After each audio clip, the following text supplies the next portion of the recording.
Bienvenue sur la vidéo qui vous présente la console de management de QBI. La console de management est l'endroit où vous allez programmer toutes vos actions. Donc c'est une application ClickView que vous ouvrez qui s'appelle CM_QBI. Donc quand on la lance, on se retrouve avec des pavés d'accès. Vous avez un premier pavé paramètres généraux. Si je clique dessus, qui vous présente les différents paramètres généraux que vous pouvez programmer, c'est-à-dire votre clé QBI qui vous permettra d'utiliser QBI, une clé de contrôle, les différentes versions, quel est l'utilisateur et son password qui ouvrira les applications sources, l'imprimante PDF qui est un bulle zip PDF, le répertoire QBI, le chemin d'accès de ClickView que vous pourrez sélectionner, le set zip si vous voulez zipper vos mails, enfin vos pièces jointes dans vos mails, l'adresse du serveur SMTP, l'expéditeur, le mail, les niveaux de mail, c'est-à-dire vous avez trois modes. Un premier mode qui est je n'envoie pas de mail, j'envoie des mails que ce soit OK ou KO, et j'envoie des mails uniquement si c'est KO à l'administrateur, qui est le mail de l'administrateur, sur chaque action lancée.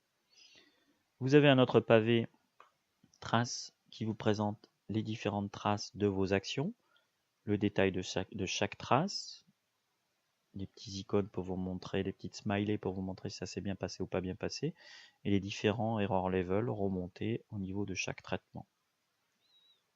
Le cœur de QBI se trouve au niveau des actions.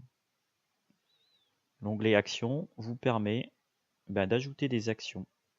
Vous allez pouvoir donc définir au niveau de l'action en cliquant sur le plus, j'ajoute une action. Je vais sélectionner quelle est mon appli source et puis faire tous les traitements. Donc je vais pouvoir positionner des filtres. Je vais pouvoir premièrement faire du refresh ou pas. Positionner des filtres. Si je pose des filtres, quels sont les filtres que je vais positionner? Des filtres qui peuvent être dynamiques. Des cycles. Faire tourner sur des cycles de dimension avant génération. Très pratique. Est-ce que je vais envoyer des mails ou pas? À qui je vais envoyer des mails? Quel est le corps? Est-ce que je vais les zipper? Et puis les formats, les différents formats de sortie. Est-ce que je vais générer en ClickView, en PDF, en CSV, en HTML, en XML, en XLS, en tableau croisé dynamique, en QVD, des PPT, des PowerPoint, du PNG, des images. Est-ce que je vais positionner un favori ou pas avant génération? Quel est le code du favori que je vais positionner? Est-ce que je vais éclater mes fichiers de destination? Donc exemple, faire un PDF par service, un PDF par famille, un PDF par produit.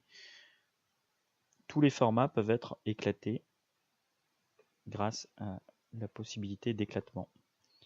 Est-ce que je vais générer du Google? Donc ça, très pratique pour pouvoir envoyer des pièces à des utilisateurs très légères et qui pourront encore être avec de l'interaction utilisateur, puisqu'on verra qu'on pourra faire du dashboard Google. Et la génération d'applications qui là va générer, est un peu particulier, mais qui va générer 3 fichiers qui vont permettre de recréer une application complète.